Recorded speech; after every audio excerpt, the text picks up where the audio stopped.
Well, what I'm most excited about is that I've been at this school for 16 years, and this building was built in 1964, and it's starting to show its age. I'm really excited to see some new innovative science classrooms put into the students' hands and be able to get them excited about science. Well, we've got a few projects going on. We're looking at the science building and doing some redesign of classrooms and planning for that. At both the science and the humanities buildings, we're looking at our HVAC systems, the heating, the cooling, the air filtration, and then we're also looking at ADA accommodations to make each of our buildings a little bit more accessible to our students with mobility issues.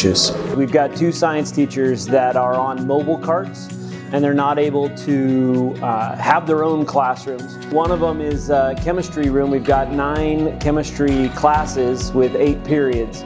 And so chemistry is having to be taught in non-chemistry classrooms. And that has safety issues as well as lab issues that students are having to work around and teachers are having to work around. And having a dedicated chemistry room, second dedicated chemistry room, would be really helpful for student achievement around chemistry lessons. These projects mean collaboration time, working spots, adequate science and safety equipment. No matter what science classroom you're walking into, you get the same science feel as every other kid in the district. You're not walking into a room that's kind of pieced together, and more time invested in the prep work in the laboratory of the setting up the activities versus putting things on carts and moving them over or trying to adapt it because it's not a science classroom. We can now do everything that a science classroom should be able to do. Some of the challenges are the lab stations, just the height requirement, being able to maybe bring those lower or even taller for I've had very tall kids in our desks and our lab stations that don't fit in there. Having access so that they can get into my classroom. There's a lip in there that's quite challenging, and I've had students, they can get in there with a wheelchair, but somebody has to hold the door, I have to help them, and we've got to get that in there. All the way to visual and hearing, auditory. I have a speaker on loan right now in there, and it's really hard to hear in the acoustics in that room. So I think some of these advancements will help make it a better learning experience for all students and be inclusive for all students. Our students who have mobility issues are going to be able to access buildings, access the humanity building, access classes that they haven't physically been able to get to previously because we don't have appropriate access routes for them. And I think one of the biggest pieces that's going to be meaningful to high school is the HVAC systems, which doesn't sound like a big fancy thing, but given the number of wildfires and the amount of smoke that we've been experiencing here in the Rogue Valley, having a place where you can breathe and feel comfortable, not too hot, not too cold, and have clean air in our classrooms for kids is going to make a real difference. The city has got an awesome climate and energy action plan. I'm really excited to say that about 20 points of that plan have been specifically picked out and have been shared with all the different groups working on the project to try to hit as many of those as they can. We have a really great team of science teachers that work together a lot, but we're kind of spread out at different parts of the campus. Many people are having to go bounce around different rooms, and it's super frustrating and stressful, and I think we're going to get all under one building, one space. It's really going to make things so much better for our department. The other aspect of the whole, bond process is I can just see a lot of thought and time is going into every facet of it. We're interviewing 3 different architecture teams, and they've all been vetted to know that these are good teams from the start, and we're looking for the one that can communicate with us the best, that has got the best track record. We're really putting a lot of time and energy into it, and I think we're going to make a good decision. I'm just excited to be part of this process, that teacher input is really important throughout all processes at the district level, and that I appreciate that the district values the teacher voice in all of the things that are going on.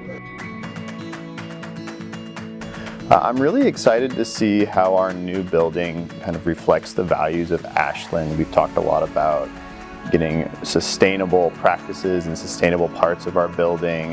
We've talked about how our building can help the community get involved. For the students, a new building is opportunity.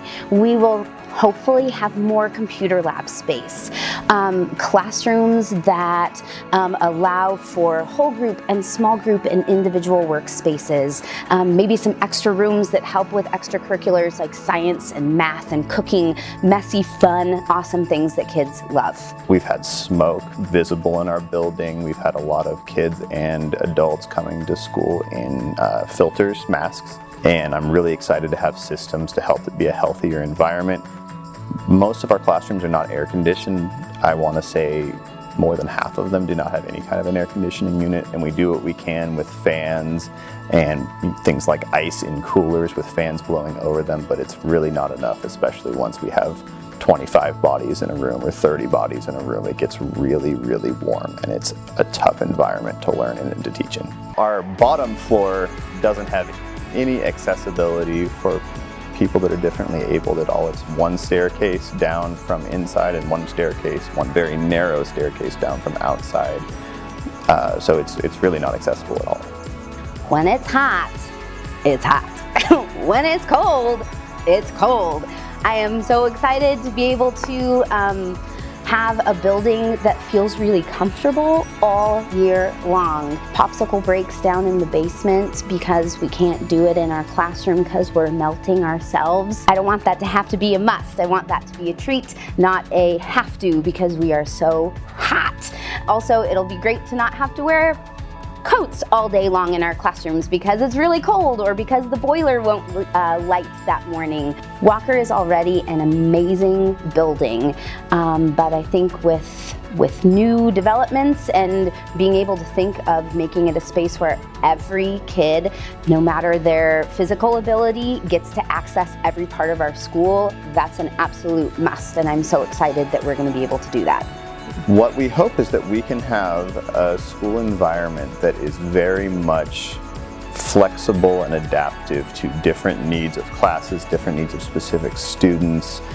We have some really exciting ideas around how we can use all parts of our building to be learning environments, whether it's a cafeteria that can be adapted into other things, or it's classrooms that can also use hallways, whether it's our outdoor learning space in the garden. We just had a lot of really exciting, innovative ideas about how we'd like to make changes. I'm excited to be able to have some input in how the classroom gets designed and where all of the different resources I use go, and how I can make it a better environment for kids learning in a number of different ways. I am so excited to be a part of the creative process of building a new school. I'm excited to collaborate with my peers. I'm excited to get feedback from kids. And I really am just excited to make Walker a place where every single student has the opportunity, because of the amazing facility, to be the best learner that they can be.